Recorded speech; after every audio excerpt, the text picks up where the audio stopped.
Well, do a little video here. Um, this is going to apply to civics and religion. It's not so much reading from the Bible as much as it is just an observation on how we got the Bible. Um, you know, People think that, like in America here, from a civic standpoint, oh, we have freedom. And people forget that we have freedom because it took violence to get it. And violence has brought everything that we have today. And it's crazy. It's like peace is brought through violence. And violence from the majority on the minority, or if it's equal and they fight, whoever wins, that's that's what carries. And America, for example, we had the Revolutionary War, and we created our forefathers created our own country here, but it took violence to do that, and so the predominant thing we have today is because the strong party won, or the ones with the most determination won. We had the Civil War, and without getting into all the nitpickies about the Civil War, we had the strongest party won. So, slavery, for example, is slavery wrong? Well, biblically, no, it's not wrong. That might upset some people, but that's the fact. If you don't like that, then throw your Bible in the garbage. So, the crazy thing, like the Civil Wars, you had people using the Bible to preach against slavery, and other people were using the Bible to preach that slavery was just fine. But despite what you think about slavery, the point is there was a war, violence, and the stronger, more convicted party won.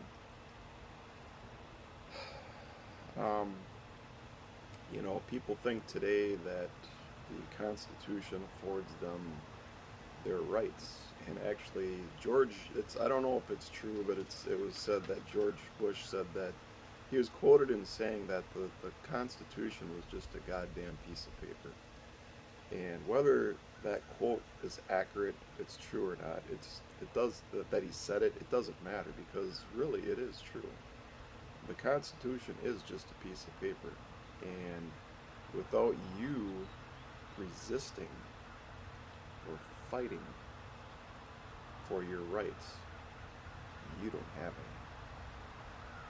any. And that is a really important thing to know. We just had an election. There's a lot of goofy crap going on, and the winning party pretends like, oh, there's no voter fraud, and you heard nothing for 4 years basically from the media about how horrible Trump was, and journalists are supposed to be neutral that just report the news, and TV, CNN, and all that today, it is extremely biased, very opinionated, extremely biased. I read articles all the time, every day. I spend a lot of time reading, and it's amazing. Like, there's very little journalism left in the world anymore. It's just propaganda, opinions, schmear, and really, the left in the world, the socialist slash communist, whatever ism you want to add to it, a lot of it's just modified, different names, same stuff. But this is happening. This is happening globally. People are starting to riot. People are starting to protest the lockdowns. They, London, if I recall correctly, I could be wrong, but London, I think they suspended their elections for, I don't know if it was a new mayor or whatever it was, but I follow one guy over there, and he's been running for mayor, and they fined him. They took him off the streets for campaigning to be mayor, and they claimed COVID. So this whole virus thing has nothing to do with a virus. This has nothing. The WHO just posted an article about PRC. I think it's called PRC. There's numbers like how many times they amplify something, and once you get over, I think it's like, I don't know, 25 or 30. Once you get over a certain amplification, you get lots of false positives. And these, for the COVID test, like it's up around 40. It's just ridiculous. So, um, the masks, the whole masks thing, Fauci, way in the beginning last year, he stated science. He's like, masks don't work, it ain't gonna matter. Running around with masks, they ain't gonna do nothing. And now, oh, masks, and Biden's in office now, and we need to commit to 100 days worth of wearing a mask. They're gonna miraculous. They're already. It's only been a few days after Biden's been in, and they're already saying, "Oh, look, the COVID cases are going down. Oh, look, the hospitals aren't at capacity anymore." It's like, what the heck? But the thing is, this isn't just a U.S. issue. It's happening all over the world, and mainly it's in white populations. Let that sink in. There is a global reset they're talking about. Listen to that, global reset, stakeholder capitalism. One guy, prominent guy, said, you're in so many years you're not going to own anything and you're going to love it. Yeah, it's getting pretty messed up. So, like the Bible, for example, people take, the Bible is a verbally inerrant, inspired word of God. No, it's not. The Bible was put together by a group of men, which many claim that act was inspired. It was not. And what we have today was brought about through violence. And many of the doctrines we have today are brought about through violence. The history of the church is a very violent history. And a lot of individual groups today, since the Reformation, I call it the spirit of division. Since the Reformation, it has been nothing but the spirit of division. It has caused factions and splits and sects, and even today, it's so bad. Like basically today, every individual has their own religion. Very few people agree 100% with what their church teaches. So it's just the spirit of, everybody's got their own personal God. And so why I said that is, like, the Catholic Church was kind of the main church. And Baptists will say, oh, we were never part of the Catholic Church, but I'm not even going to get into that. But the bottom line is so the things that the church has done throughout history that were horrible, violent, whatever, the Crusades, the witch trials, all the heresy, killing people for heresy, that's violence. And that's what I'm saying. I'm being very general, but I mean, I could cite, go Google it. We have Google today. I shouldn't even have to cite anything anymore. Just go Google it. But it's violence. Everything is violence. So the Republicans, the libertarians and stuff, like in the United States, they're very passive. They just want to be left alone. They want individual freedoms, that type of thing. So they're not very violent people.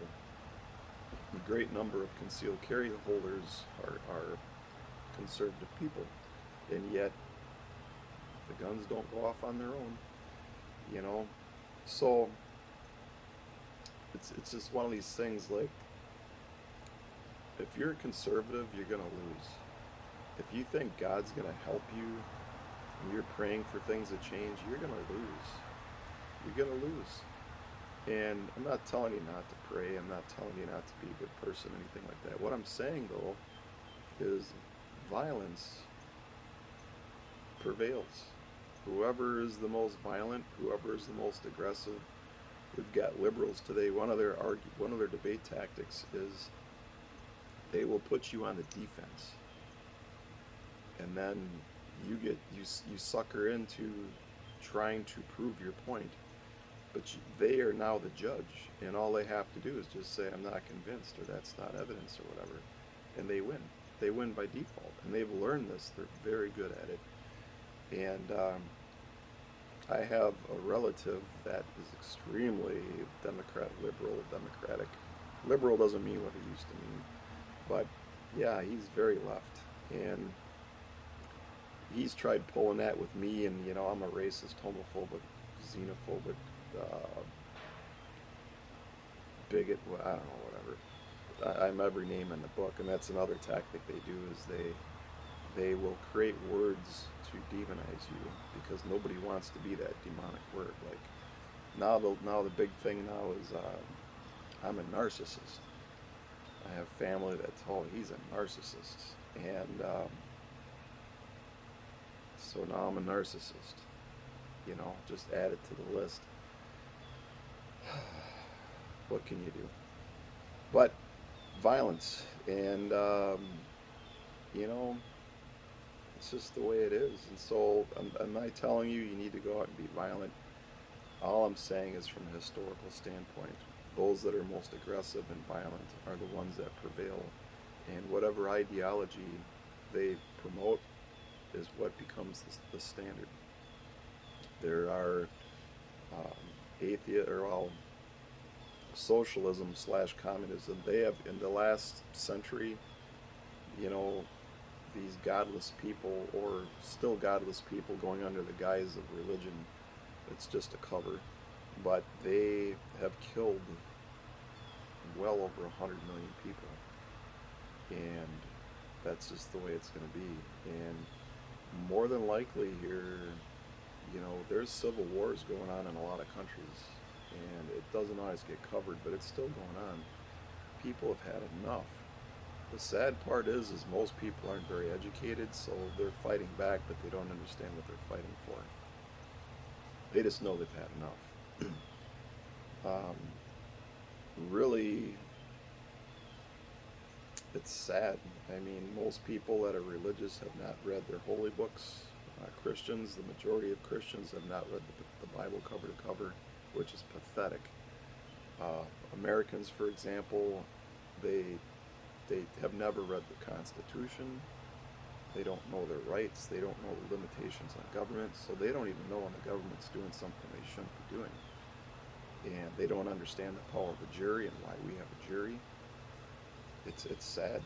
And, the educated ones look like fools, which is crazy.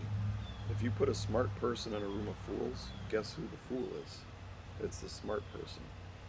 And that's the sad part about democracy is if you have the majority rule and the majority is stupid and uneducated, they're very susceptible to a leader or a politician that's running for office to just lie to them, to tell them what they want to hear or promise them free crap, and they get elected. And that's kind of where we're at today. And yeah, so that's that. And I don't know, what else do I want to cover? Oh, so financially, where we're going here is now last year I made a video about finances back in February, March. So here we are, and we have a new president. Surprise, surprise. We are in a massive debt bubble, and I am fully convinced now that we are in an exponential curve. This year we're at about just under 28 trillion in the United States for national debt. We are going to very quickly cross over 30 trillion, probably within the next few months. The Federal Reserve's balance sheet is at record highs. They printed, depends if you're talking M1 or M2 money supply, but they've printed 25% of all the money that's ever been printed in the United States just last year. Yeah. So why they're doing that, this isn't about the virus. The government did this, the virus didn't do it. They are trying to bankrupt anybody. They're trying to bankrupt everybody, really. Anything that's not a publicly traded stock company, because it falls into stakeholder capitalism. and it's a merger between corporations and the government. Um, they're going to print. They've been handing out checks. They've handed out two checks now, one for 1,200 and one for what was it, 600. So the next one here, they're going to do probably 1,400. And once you start down that road, you can't turn back. People are going to be demanding more and more checks, and that's going to become more. Well, very likely it's going to become the norm. You know, they've been pushing for MMT and for universal basic income, so I can see this. I mean, it's already happening. So what does this mean? What can you do? They're printing a lot of money. They're handing out a lot of money. It's literally just a small token, like you know, each bill that they passed. I'm talking just the United States. Each bill that they passed, the checks, the stimulus checks, have been a very, very small part of the overall bill that they passed. So what they're doing is they're lining their buddies' pockets and they're filling these bills with pork. And most of these guys, they haven't even read it. So each time they're doing this, they're literally stripping your rights away. They're passing laws that are going to hurt you, and you're begging for the law because all you care about is a few $100. So you're hanging yourself, and so we're all going down with the ship, and the only way you're going to stop this, all the money printing, is you're going to have assets. You need gold, silver, you know, Bitcoin, diamonds, property, vehicles, anything that has value is going to ride the wave of the money printing. Now, keep in mind at some point here, this debt bubble is going to collapse. It's unsustainable. We're probably going to go negative interest rates. I think we're at record highs globally for negative interest bearing bonds right now. There's real and then there's nominal, and I mean, we're already negative interest rates in the United States if you look at it that way. But it's the debt is going to collapse. It's literally we went exponential for national debt. The stock market is responding to all the money printing. Although gold has not been going up, and I think, you know, like gold goes up in anticipation of inflation. And when the inflation doesn't come, gold prices collapse. Now gold has went up in price over the last 50 years, but it peaks in anticipation of inflation and then it collapses, and then it peaks in anticipation and it collapses. So gold hit like $800 an ounce back in, I don't know, what, the early 80s, I think it was. And if you adjust for inflation, gold still has not hit its all-time high in inflation-adjusted dollars. It's like $2,500, I think, is what it should be. So if we don't have inflation here because they've anticipated it, and the markets are going up anticipating inflation, when inflation doesn't hit like they want or expect it to, I think there's going to be a collapse. And I could be wrong. Doesn't matter. I mean, I'm positioned either way. I'm fine. But